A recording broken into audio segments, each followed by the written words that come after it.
ب 2007 2008 كانت الجماهير الحطينية عم تحكي عن لاعب اسمه عبودة بيلبس رقم 10 بالشباب.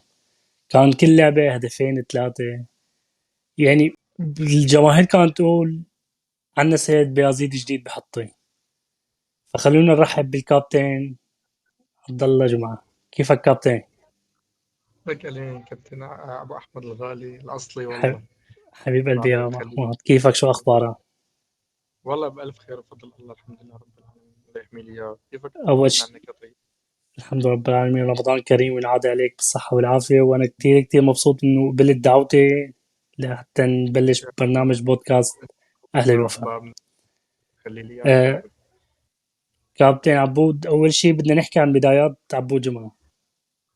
فينا تحكي لنا من بداياتك كيف بلشت، كيف شجعت ورحت على والله الطابة أنا تشجعت عن طريق مثلا أولاد خالي كانوا يلعبوا بالنادي وهيك. أنا أهلي ضد إنه فكرة كرة قدم، أنا صح. عائلة رواد، بتعرف إنهم بيسافروا بالبحر وهيك. فدخلت على النادي واستمريت، كنت يعني في عندي موهبة ويساعدوني فيها. ألعب أكبر من عمري يعني. حلو. آه، وانطلقت فيها ولعبت أشبال وبطولات، لعبنا نهائي كأس، يعني نهائيات مع الكابتن عبد المنعم كروم. بعدين طلعنا على الناشئين، كانت أمورنا كتير كتير كويسة. مم. وبالشباب يعني بتعرف أنت الواحد، الحمد لله نافست على بطولة هداف الدوري، أخذ وقتها كابتن عمر السومة، كان 25 جول، أنا هاي يمكن 23 جول أتذكر. وطلعت على الرجال، طلعت على الرجال، هون صار البلا. الحمد لله رب العالمين. اللي ما حد حلو. بيعرفه وممكن أقول لك شغلة. تفضل. أنا طلعت من الشباب على الرجال هداف دوري، يعني من ثاني هداف دوري بنعد. صح. ورحت كنت عم لعب بالمنتخب. أنا ومحمد جعفر دائما يدعوني على، أنا ومحمد جعفر على المنتخب. لا أحد لازم الله يحفظك. تهتم أنت بهالموضوع هذا، لازم كان كثير اهتمام. طبعا كان من قبل كان نفتح الإنترنت، نروح على صالات ما صالات صح وهيك. صح صح. فعم بدخل على يعني في موقع حاطين السي. مزبوط، حاطين آه السيل، كان المنتدى هو الوحيد اللي بينقل اخبار نادي حاطينه هاي.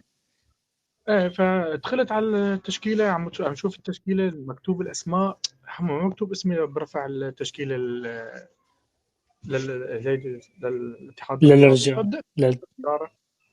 مم. تليفون الارض، شو هيك عم يصير انه بيأثر عليه المنتخب ولا ما بيأثر عليه؟ انه ما بيأثر، كيف ما بيأثر؟ انه كيف انه انا ما عم ترفعوا لي كشف، انا يعني عم نافس على هداف الدوري كل الشباب ووضع. قال انت اساتك صغير يعني بتتحمل. قلت له إيه؟ قلت له هذا اللي ماشيين فيه نحن، بنتحمل وهيك. طبعا. الله هي يحمي لك إياه بعدين، يا رب. الله يكتب ويخلي لي اياك، فرحنا فيك يا عم. الله يسلمك. الله يسلمك. معلم، شهر استبعدوني اني ما عم بلعب، لان الشباب كله يروح يلعبوا بالانديه وانا ما عم بلعب، ما مرفع لي كشف. ما مرفع لي صح. كشف، ضليت انا موسم كامل ما مرفع لي كشف. بين الذهاب والاياب تقريبا جاء بشار سرور وقت رفع لي كشف. لعبني اول لعبه مع الجيش، حطيت وقتها جو. اللعبه الثانيه كانت مع تشرين، وقتها سبت من 7 8 لعيبه وقتها ما يلعبوا، هذا اللي كان مصاب.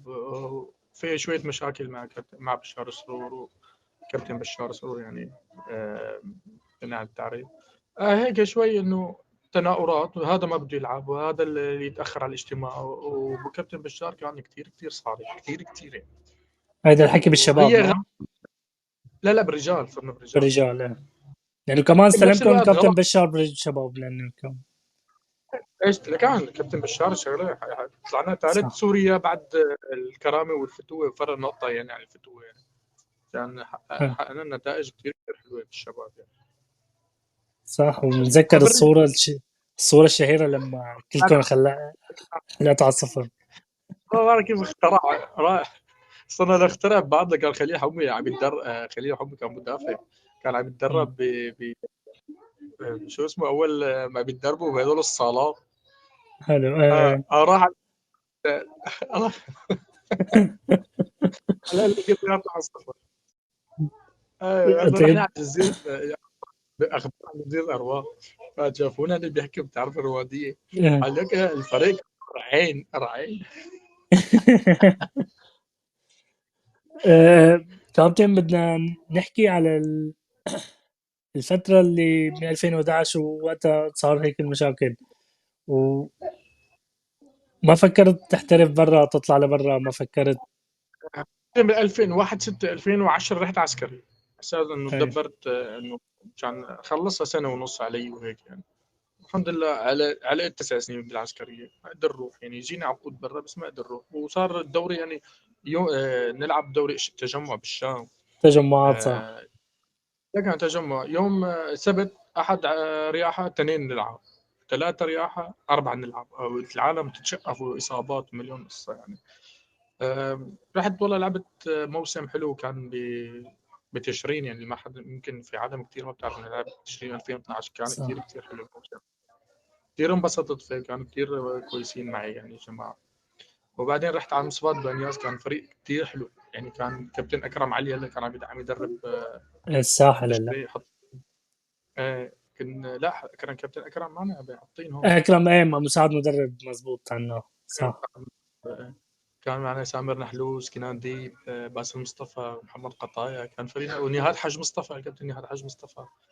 كانت فريق كثير حلو يعني. نافسنا لنهائي كاس جمهوريه، خسرنا ضربات جزاء مع الجيش يعني وقتها. حلو. فاجاني عقد بعد الوحده، على الوحده بس ما يبعثوني نادي الجيش، انه كان هن المستلمين تفريغي يعني. لكن لانه انت عسكري فبتكون مع نادي الجيش. قالوا لي وين ما بدك روح الا على نادي الوحده او شغله. والله ضليت بمصفات بانياس وقتها يعني ضليت بهاللاتية. ما يعني الوضع هذا هو يعني، ما تحرك معي يعني ابدا ابدا يعني. هيك اللي عشته يعني هذا. ما اقدر احترف يعني. وقتها بدي احترف كان عمري 31 32 سنه. تسرحت يعني، اما ايه، بقى ما فهمت. بقى بقدر اطلع لبرا يعني. بيقول لك انت عمرك كبير ما بقى بتقدر تعمل صح، شيء يعني. صح، صح وصرت ما بقى كلامك. اهتم زياده بالرجال. انت بتعرف انت لاعب كره قدم بده بوطين بالسنه، غير الغذاء والاحماض والمكونات اللي بتفيد لاعب كره القدم. كله هذا ناقصنا يعني، كله بيأثر صح، يعني. صح، صح كلامك. طيب، برأيك انت، هل نادي حطين ظلمه؟ هلا في كتير مقولة انه نادي حطين بيظلم ابن نادي حطين، لهيك تلاقي ابن نادي حطين بيطلع لبرا اكتر يعني. شغلة هيك، لا انا ما رح اقول لك انه ظلمني ما هيك. أه هلا ليك ما في مدرب ما بيتمنى يفيد اللاعب اللي بينزله يفيده. صح. فهمت؟ هلا ممكن انا المدرب يقول لك لا انا بجيبه محترف نفس المستوى تاع عبود جبل، لا هذا محترف خليني اجيب يلعبه مثلا.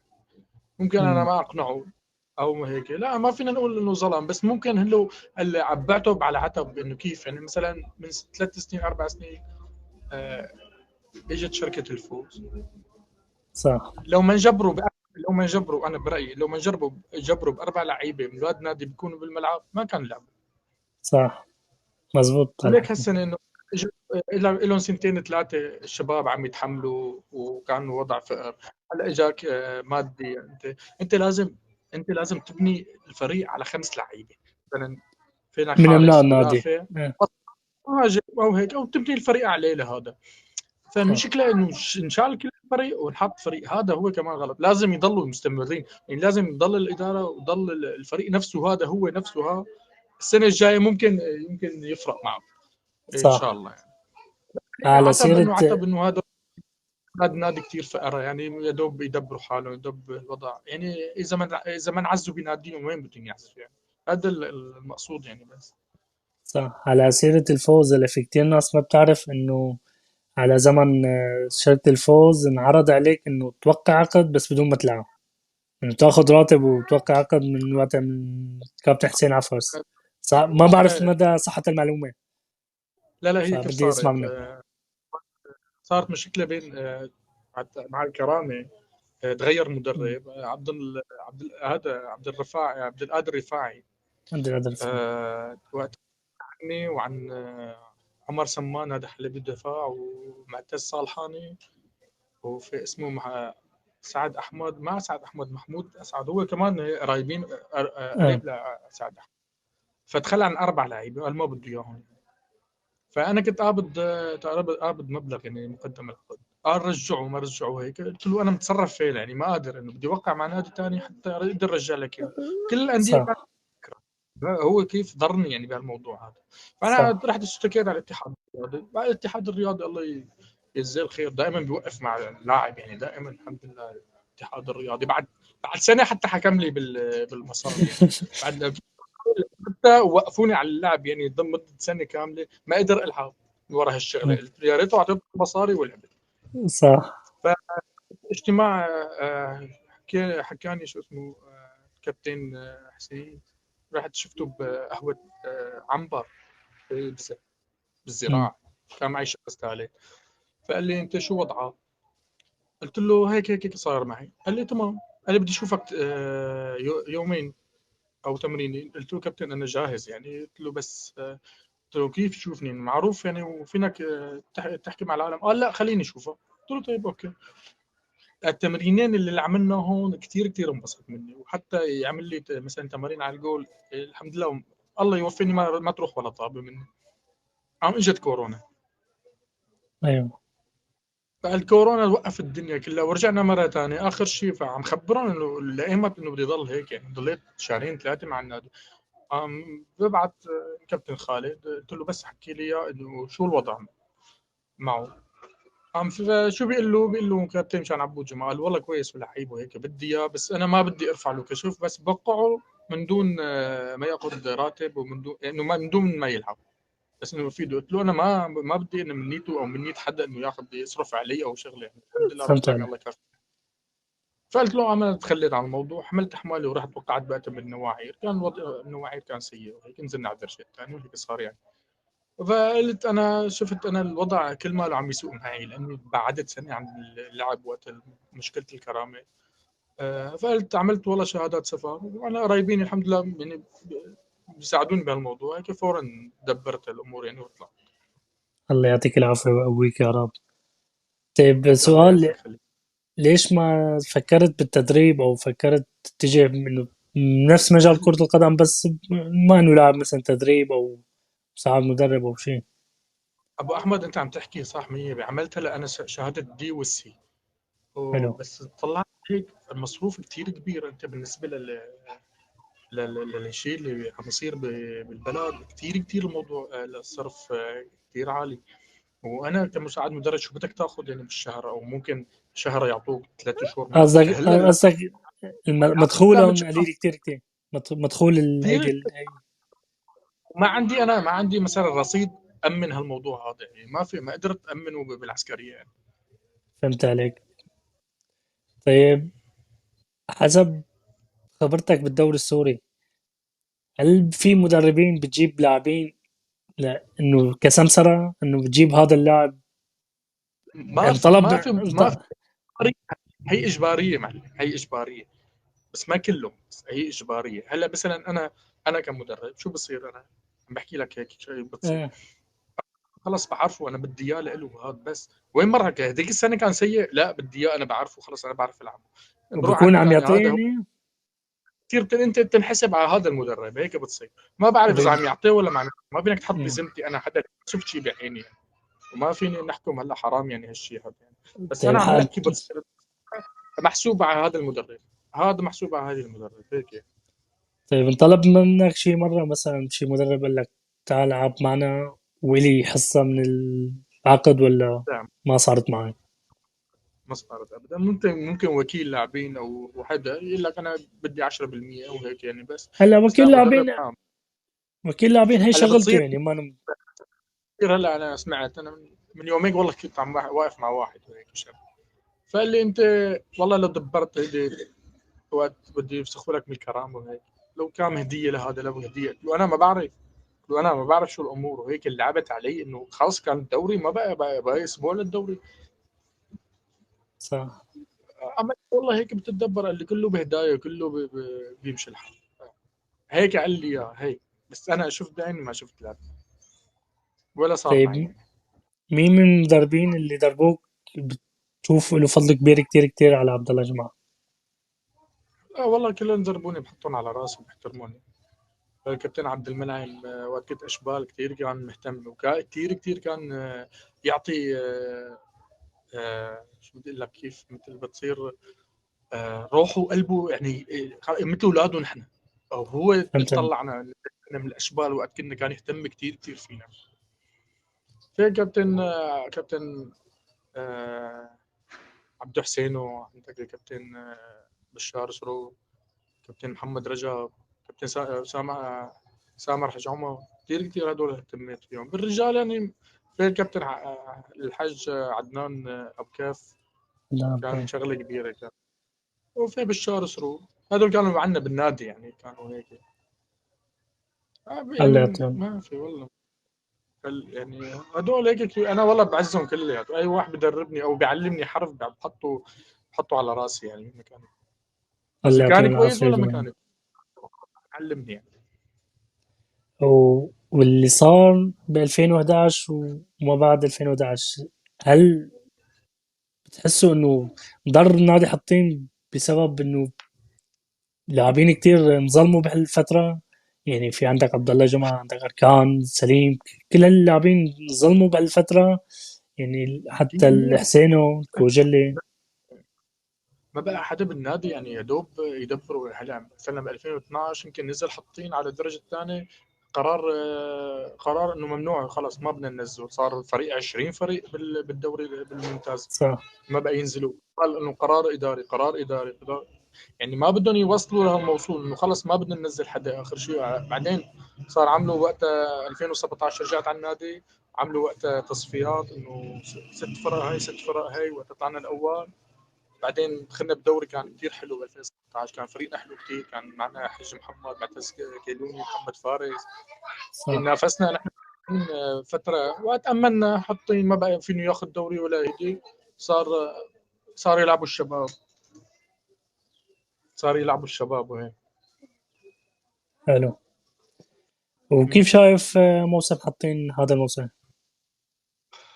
هذا الموسم هي ما قلت لك، كانت البناء لازم يبنوا على خمس لعيبه كانوا حلوين. لعبه هي اللعبه اللي كانت الفاصله هي لعبه الفتوه. اللعبه صح. كانت كثير كان الفتوه خايف منك، وبنفس الوقت انت متوتر ونازل متوتر ومضغوط.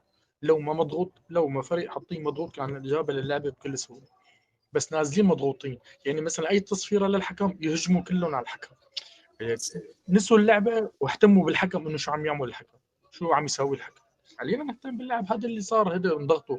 لكن اللعب اللي بعدها هلا مثلا لعبوا مع جبنه، كان فريقهم بجنن، فريق جبلة. صح. لعبوا مع الوحدة، الكرامة، الكرامة مع والجيش.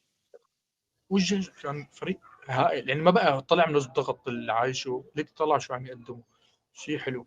اما وقت كانوا بس ينعش بالضغط ما ادري شو عم يصير معه. في أمل بالكأس وعمل هالموسم؟ عمل عليك مارديك، بيعمل ثقة كثير كثير قوية عمل للفريق. عمل ردة فعل مثل ثقة يعني كثير قوية. أعطاهم ثقة للاعبين، صح.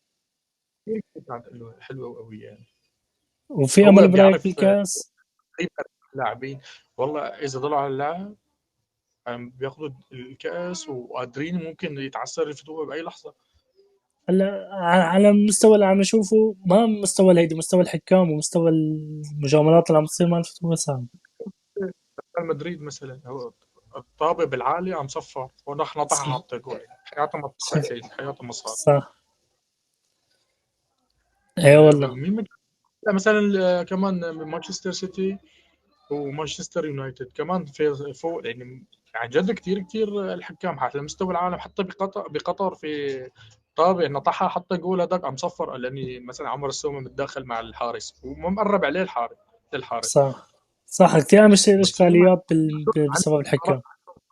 الحمد لله عندنا عين الصقر، عين الصقر السوريه. اي والله. وهلا عم شفت صورتك بلعبة حطيني، وكانت حطينه مع مين كنا عم نلعب وجب بطرطوس؟ حطينه جبلة ما؟ مع جبله. حطينه جبلة، ايوه شفت صورتك. ولهلا هسه حاطين بالنسبة لك هو النادي يعني انت لعبت مع مصفات، لعبت مع تشرين، لعبت مع نواعير، لعبت مع الكرامة، لهلا حاطين هو لك وين ما بالنسبة لك. لك شغله يعني بيتنا الثاني، نحن ما بنعدوا الا بيتنا الثاني معلم. بتحس حالك يعني اذا بدك ما للمه الدنيا بتطلع على النادي معلم، بتنبسط، تحس حالك انه خلص قريب من النادي، شغله هيك. انا ومسافر بدنا نرقص ونغني وهيك بالصالات وهيك، بحط لهم حط لالي لو. شفت الفيديوهات، شفت الفيديوهات. حلوة حلوة حلوة كثير كثير معلم، لاني حب ما بس انا يعني او كل اي واحد او شغله، بس ينعش عش في حب حاطين معلم سبحان الله داخليا. ممكن اي واحد يطلع روح على نادي ثاني بيقول لك أنا ما بدي اروح على نادي ثاني، اما حاطين صح، بس حدا حب مستحيل يروح على نادي ثاني. صح، وإن شاء الله بنشوفك عن قريب بنادي حاطين مدرب. يعني انت عين الساعه بيقول لك انا ما بشجع الساحل، بيقول لك انا بشجع حطين في صاحبي الكابتن اسمه عبد الله بياضو، كثير كثير مشجع وداعم لنادي حطين، يعني اللاعبين كثير بيحبوه. في محمد قدور كمان، كمان هو من الساحل، هدول كلهم ما بيشجعوا الساحل، بيشجعوا حطين، يعني في نسبة كبيرة كثير صح. من طرف بيشجعوا حطين، وين ما رحت بكل المحافظات يعني. حتى ببانياس، لاعيبة مصفات بانياس كلهم بيشجعوا حطين يعني. ب- كانت عم تلعب مصفات والنضال، وقتها كانوا عم يلعبوا ببانياس، كنت عم بحضر المباراة. الله هذا ما فاز يشجع. المصفات. لقى فاز لقى المص صاروا يعيطوا حطينية حطينية. تلقائيا معلم، تلقائيا بتروح كلمك على هن يا معلم دبرها. وتشرفت كتير كتير بوجودك أبو حميد، وإذا حابب بالله تضيف عليك ابو شي. احمد، والله بدي ما راح ما فينا نضيف شيء ابدا هذا هو الواقع، لان ما حدا يزعل، يعني الكره السوريه بدها تضل هيك، لاني لا في ملاعب مثل عم خلق ولا في ماديا، يعني هلا ما في الا حاطين ممكن، والفتوة الوحيدين اللي عم يدفعوا، والانديه الثانيه كثير كثير تعبانه. يعني مثلا في واحد سين من الناس بعد اللعبه بيطلع بيقول لهم شيل المصاري هيك، بيقول لهم والله يا شباب والله ما معي الا هدوء، ما فيني لا طعمي اولادي ولا طعمي شيء. شوف انت لاعب لوين انت؟ لاعب اذا ما اكل 3 وجبات او 4 وجبات وعنده غير البروتين غير الاحماض وغير النادي الحديد وغير الشيء، ما فينا ما صح. تاخذ منه شيء، ما تاخذ منه شيء. ما فينك تتطور، انت تتطور انت اذا همك انك كيف بدك تعمل اولادك، كيف بدك شو بدك تعمل، شو بدك تسوي. هلا الموحدين اللي ممكن هلا اللي عم يدفشوا شوي هن الفتوه والحاطين يعني. ولسه ما دايما يعني، هالموسم اجانا داعمين الله يكتر خيرهم، ممكن الموسم الجاي ما يكونوا موجودين. عم يصير فيهم ما عم يصير فيهم. اما اذا كنت عم تدعمني وعم تعطيني كل شيء هون فينك تحاسبني، اما غير هيك ما فينك تحاسبني ابدا ابدا. صح كلامك. وبالنهاية نتمنى الخير لنادي حطين، وإن شاء الله بنشوفه هالموسم. هيك ما هلا في 7 نقاط، قادر يتحسر في لعب قويه كثير للفتوه، وانت حاطين اذا قلت لك بنلعبوا وضلوا عم يلعبوا هيك قادر تجيبها يعني ان شاء الله. بإذن الله. على بسم الله عليك بقى. وتشرفت كتير بوجودك معنا، وإن شاء الله بنشوفك عن قريب نادي حطين كمدرب، سواء بالفئات أو بالرجال. لي الشرف معلم، لي الشرف، بس هي شايف هلا انا عم بجي مريح شهر شهرين واطلع سافر يعني.